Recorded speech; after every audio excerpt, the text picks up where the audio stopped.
What's up? Welcome to Tales Tomorrow. I am Morrow, your storyteller for today, and with me we have a guest, Miecca, the guy that sold me off to a succubus for 200 gold, and I never got that 200 gold. Remember doing that?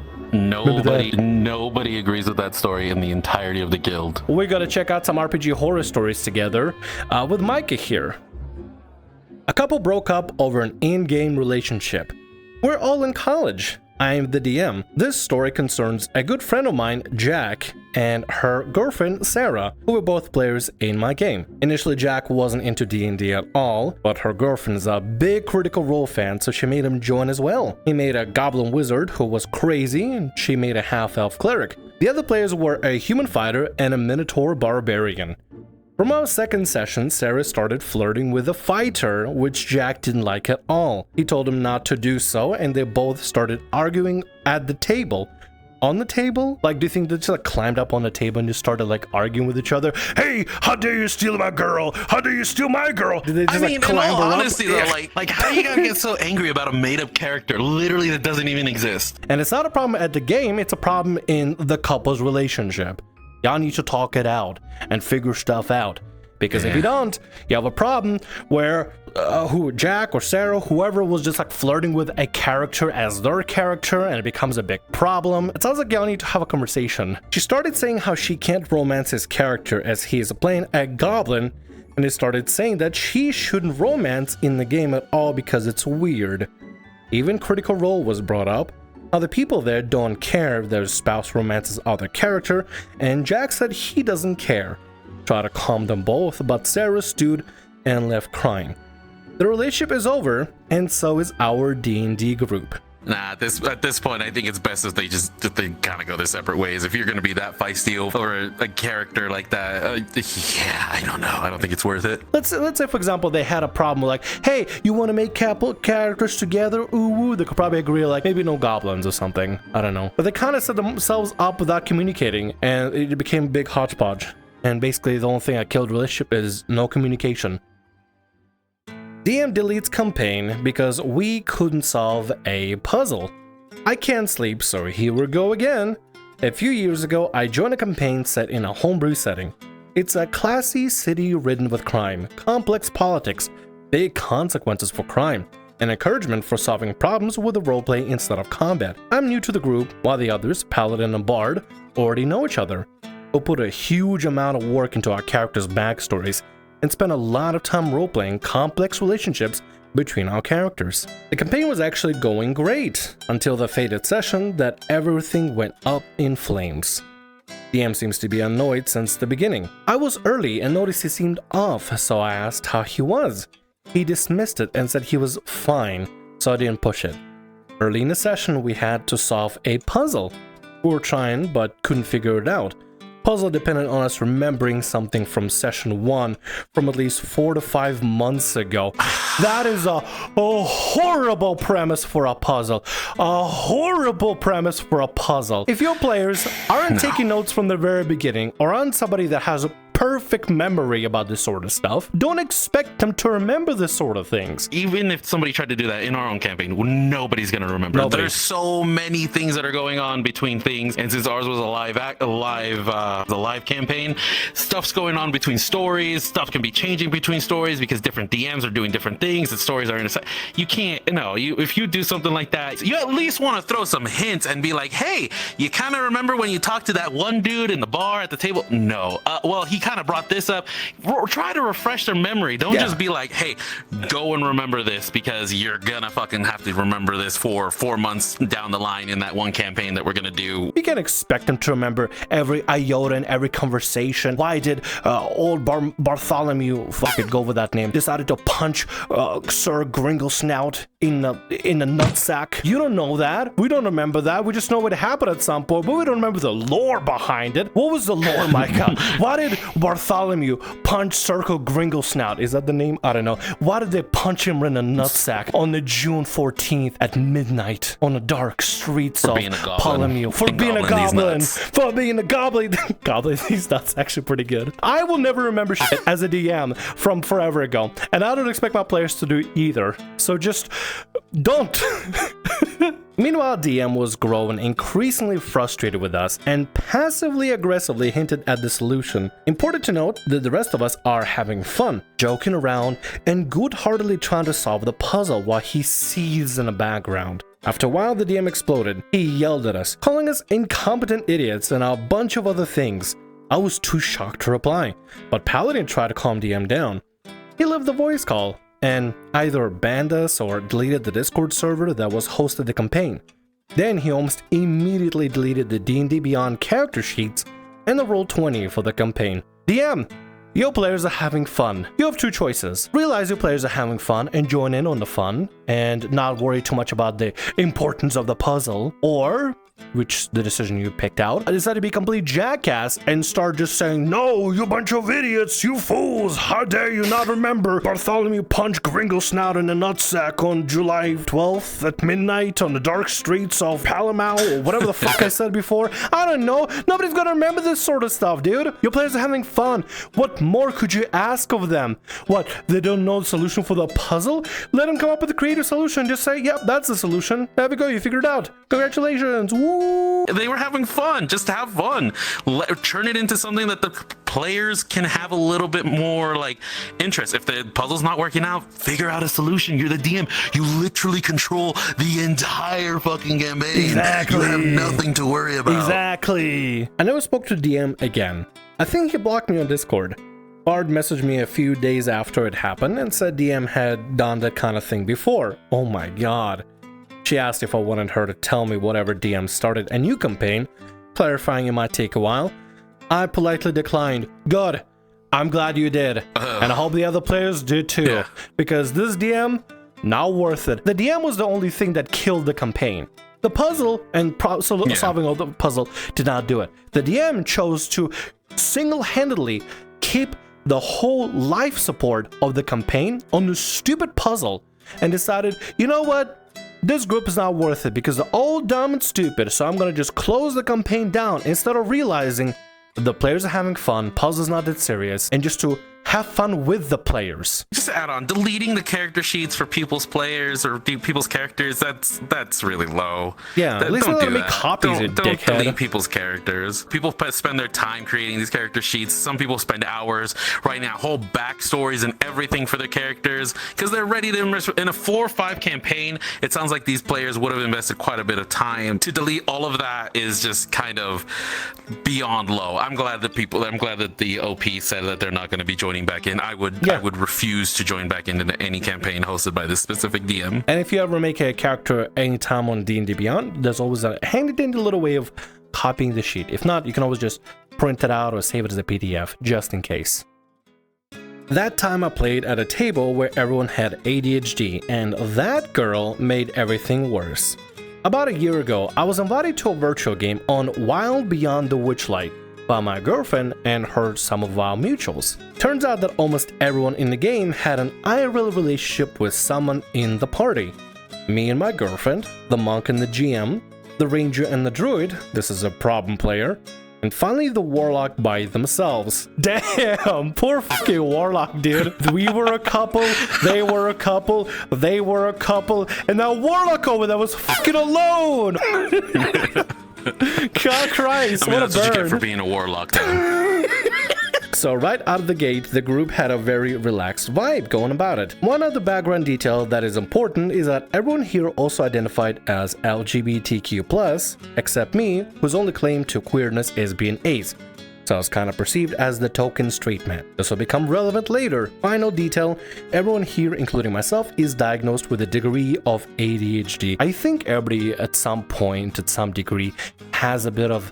Yeah, I have no idea. I feel like everybody at this point has developed just a little... There's too much going on in everybody's lives right now that you do not develop some form of it, because dear God, I mean, I can't even explain what's going on with my own, and it's just bouncing around everywhere. The first sign of trouble was just how long it took for us to get through our session 0. But I didn't mind, as it was mostly having fun at first. I didn't think we were going to have any personal conflict. More than half the table came to the campaign with an Owlin character by pure coincidence, so I felt like we were more or less on the same page, so we all thought it was funny. The problem, however, came late to the session, and touting a tiefling druid who lived in the forest all her life. or described as beautiful, but because she grew up in the woods, would not understand some social norms. I know exactly where this is gonna go. And it's not gonna go good at all. She's gonna start We're going the furry either route. maybe, I don't know, she's gonna start inappropriately touching people, or she's gonna start saying inappropriate things, inappropriate implications of like SA. That's the only thing I can guess. Every single time somebody starts with character does not know social norms, basically a red flag for like, I might just SA somebody or say some fucked up nonsense. I didn't think anything of it at the time, but this was like some type of foreshadowing to herself as a player.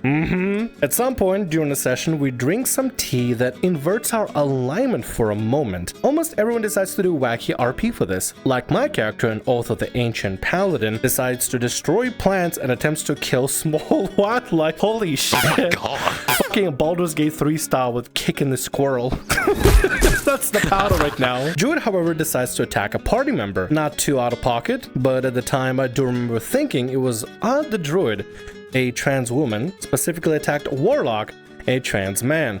I decided to stay out of it, pretending to be preoccupied with tormenting critters, as I know PvP can get out of hand fast. PvP ends with Warlock and rest of the party subduing Druid, and the alignment effect ends as no one took it personally. Or so I thought. When we begin session 1, things take a very long time to get off the ground. I like to think I manage my ADHD well, and because of it I'm early to everything. If you're on time, you're 15 minutes late, as my saying goes. Most everyone was on time, and problem player Druid was usually slightly late. However, it took a very long time to get from the casual conversation into actually playing the game. Despite the DM beginning an opening descriptor of the current situation, that more often than not did not do anything to move it along, as everyone felt the need to finish a thought before moving on. The only problem with that is that everyone, DM included, would have a new thought in response to the last finished thought, so oftentimes the session would start 30 to 45 minutes late. As long as y'all cool with it and respectful about it and everything is fine, I mean, even if it starts a little bit late, I don't think it's a problem, because, you know, everybody has ADHD and everybody's trying their best. And as long as you're trying your best, you have fun and you're focusing on having fun, that's what matters the most. If you're having issues with your time starting, like, hey, bring it up. Be like, hey, yo, guys, I'd like to start like on time because I got to do at night. Over the next few sessions, Druid brings up the PvP quite often, citing how much Druid hates Warlock and Warlock reciprocates. However, the two of them have very different tones about the message, as Druid says it personally, but Warlock clearly says it's separating themselves from the character, and this sentiment gets exasperated by the later event in which party meets a Dryad. Druid tries to romance Dryad, while Warlock and party decides it'd be best to fight it. Druid refuses to participate in combat, and after it finishes, uses this opportunity to further throw shade at Warlock, blaming them for the combat, despite it being a group decision. Since I was playing a very good boy paladin archetype, I try my best to be the glue to keep the party together here. But somehow Druid takes this as me siding with her, and it leads to her being vaguely flirty with my character. Keep in mind her significant other, the ranger, is right there, and even they don't side with her. But I brush it off as her leaning into her character's manic pixie damsel vibe. It happens a few more times throughout the campaign, but I ignore it every time as it really made me uncomfortable, but not enough to aggressively deny her, and I don't want her to shift her energy off of Warlock and onto me. Sorry, Warlock buddy, I'm not taking that bullet for you. When I didn't reciprocate, she shifted to flirting with NPCs. This right here, ladies and gentlemen, is what we call... Problem character? I don't know. You threw this on me so quick. A red flag. Poor Warlock is just getting shit on for no reason either. Because like the whole party was like, hey, let's fight the Dryad. And Druid was like, damn you, Warlock. How dare you? Everybody else is also involved too. But nobody wants to take a bullet. They're like, I don't want to really deal with this sort of thing. We don't want to deal with a Karen Warlock. It's on you. Sorry, buddy. That goes to show, like, nobody else is willing to take that bullet. That means that that character is being extra. It's like straight up drama, like actual IRL drama, which is fucking wild, dude. It was out of game that really tipped me over the edge on this person though. It was during one of the pre-game discussions where I was talking about one of my interests, and she interrupted with, "What are you talking about?" And I gave a brief one-sentence explanation about that thing that I like that she wasn't paying attention to before she interrupts me again with, "Sounds boring, so about my thing." Ooh, what a bitch. What a bitch. Yeah. So catty, for no reason. So condescending, holy crap. That really put her on my shit list. And when I later made a complaint, she felt that it was a little more okay to be that rude with me due to my comparative normalness compared to everyone else. Which I get to some degree. Minority groups don't often get a punch up, but it was both done poorly and felt like an excuse. Wait, hold on one second. Is it because the player is ace? Wait. Is that what's implied here? On.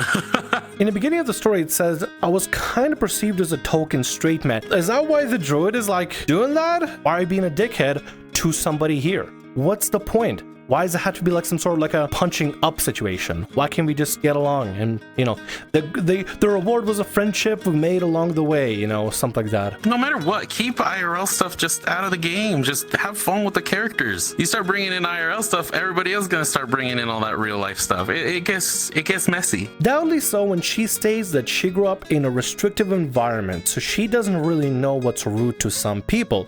Sounds familiar, doesn't it? I feel like that's a fucking excuse. It's not that difficult to tell when you're being rude and when you're being decent to somebody. If I, let's say, for example, call Miecca a cranky-ass, stanky-ass crag muffin, whatever that's supposed to mean, right? And he finds it offensive, then that's rude.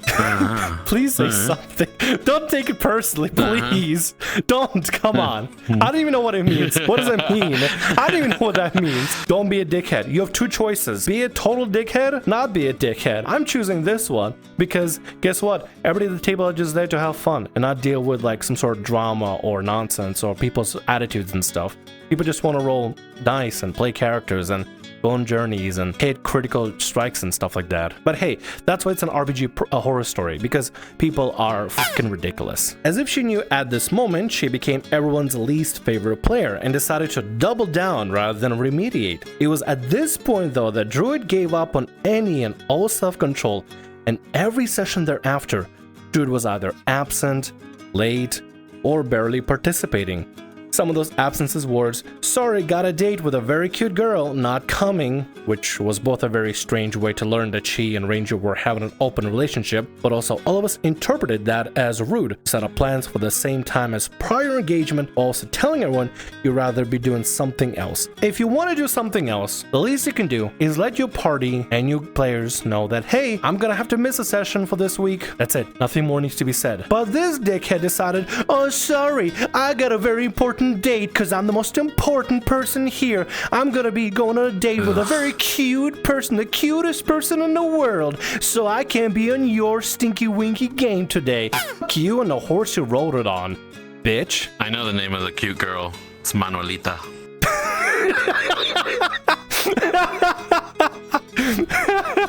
I don't know what you said, but the finger wiggle was exactly what I needed for communication. I read that perfectly. You don't need to understand my Spanish. You can just understand my finger When wiggles. I see this, That's fine. when I see this, I understand. Boy, did she really want to be doing something else, because during sessions, she'd not just barely pay attention, but take away everyone else's attention. For example, more than once, she would announce to the party that she's currently reading One Piece while combat was going, or anything else that didn't have her direct involvement.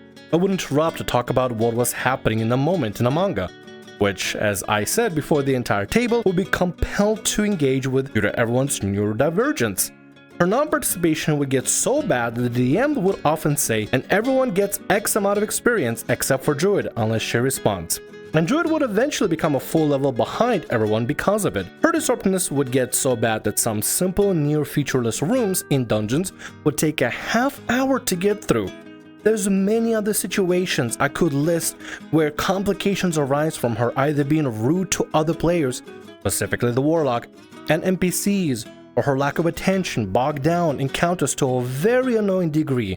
But I'm sure you get the picture. all of it was framed as, well, my character doesn't really get social cues. Your character needs to get the fuck out of this game. Sounds like no character development. Nobody's keeping you stuck there this game whatsoever. Just be polite and just say, hey, I don't feel like playing anymore. No, that would have been so much more effort, and a lot of people wouldn't have had so many issues by this point. But this person wanted to just be very spiteful. Exactly. We need to take over the attention of everybody and be in control of the whole thing and talk about this other interesting thing I'm doing instead of paying attention to the DM and everybody else there that are participating and want to actually play. What's the point of even showing up to the sessions if you're not going to bother interacting? You're a little worse than a lamp. A regular lamp has more involvement than your pathetic ass. You do nothing at all. At least the lamp provides light. You just consume bandwidth on Discord. That's all you do. You're just a Discord bandwidth consumer. That's all you are. Was that going too far? I think we're kind of pushing that edge there, man. You're more useless than the lamp. At least the lamp provides light. Like, oh my god. That's just a horrible, horrible player. And just a horrible person in general by the sounds of it. Eventually we get to a section of the module where we get some monkey's paw wishes, and she accidentally feeble-minds herself to everyone's joy. So we abandon her in the Feywild. DM tells her to make another character, hopefully one with better social courtesies. I never get to really see that though, as she's absent for the next session, and by the time that she does show up, I got a new work schedule, so I had to drop from the party. My girlfriend though would keep me up to date with a play-by-play and the other stuff she pulled after I left, but I don't think I'll be able to provide appropriate context for that going forward, and not only have the spark notes. Why doesn't the DM just kick the player? Clearly, they're not there to have fun. Clearly, they're just there to waste everyone's time. Clearly, they don't respect other people's time, including DMs and the players. Why not just kick? If you're keeping one horrible one around 4 people, because 4 people are going to want to leave if there's one person who's just being a dickhead and the DM isn't doing anything, compared to losing just that one horrible player and having fun with your 4 other ones. Are you listening to the music of this world? No. Is that what's going on here? Because you were like moving to the beat. No, you were very much moving to the beat of that world. I just realized it looks like Fortnite dancing, so I just started doing it. Better to lose 1 bad apple than to lose 4 good ones because, or however many that you got in your campaign, because you don't want to lose players. I've seen a lot of stories where DMs just don't want to kick players, and they lose almost an entire party, or the DM themselves lose their mind and just don't even want to continue the campaign because of 1 bad apple. I make the campaign sound worse than it was. Everyone else got along swimmingly, and we often had fun goofing around in this lighthearted campaign. Sadly so when Druid called out. But I never thought I'd be grateful to suddenly get graveyard shift. So what's the point of having them? Tell them to just leave, replace them for another player, or focus on the players you currently have, because everybody outside from the Druid seems like they get along really nicely and they're having fun and enjoying themselves. Guess how they could have more fun, DM, if the Druid was just not to show up at all in the slightest. I'm not saying be mean to the Druid, but if they're clearly disrespecting your time, you gotta kick him out, because they're respecting everyone's time at the table. And that'll be all our stories for today. Thanks so much for watching the video. We hope you enjoyed. Hope you enjoyed Miecca here being our guest here, the honorable guest himself. Hopefully we can have Mary and Miecca show up more on these shows and read some more RPG horror stories with us. If you like what you see here, consider hitting like button and subscribe to get more videos from the channel. Mike and I are just gonna take some drinks and we'll see you later. Bye.